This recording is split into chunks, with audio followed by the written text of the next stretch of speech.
በአንድ ወቅት በአረንጓዴ መስክ ላይ የምትኖር አንዲት ቆንጆ ፍየል ነበረች። ቀኑ ደስ የሚል ፀሐያማ ቀን ነበር። ፍየሏ ምንም ስጋት ሳይገባት ጣፋጭ ሳር እየጋጠች ዋለች። ፀሐይዋ ልትጠልቅ ስትል ግን ወደ ቤቷ ለመመለስ ጉዞ ጀመረች። መንገዱ ጥቅጥቅ ባለው ጫካ ውስጥ ነበር።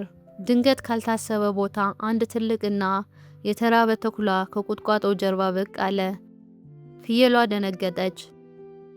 ተኩላውም ዛሬ ምርጥ እራት አገኘው ብሎ ተንደረደረ። ፍየሏ በጣም ብትፈራም ልቧን አላሸበረችም። አሁንስ ምን ይሻለኛል ብላ አሰበች። ከዚያም በረጅሙ ተነፈሰችና አንድ ብልሃት መጣላት።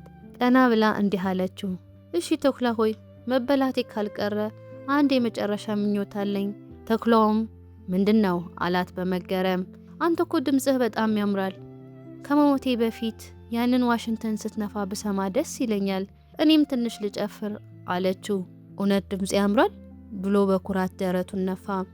ዋሽንቱን አውጥቶ በሙሉ ኃይሉ ይነፋ ጀመር።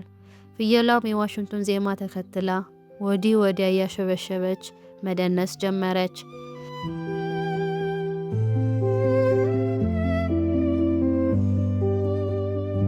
የዋሽንቱ ድምፅ ጫካውን ሁሉ ሞላው። በአቅራቢያው የነበሩ የከብት እረኞችና ውሾቻቸው ይህንን ከፍተኛ ድምፅ ሰሙ። ይሄማ የተኩላ ድምፅ ነው ብለው በሩጫ መጡ። ተኩላው የውሾቹን ጩኸትና የእረኞቹን ድምፅ ሲሰማ ደነገጠ።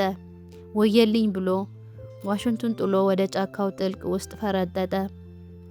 ብልሃተኛው ፍየል ከሞት ተረፈችና በሰላም ወደ ቤቷ ገባች። ልጆች፣ ሁልጊዜ ብልሃት ከጉልበት ይበልጣል። በጭንቅ ጊዜ መደናገጥ ሳይሆን ማሰብ ነው የሚያድነው።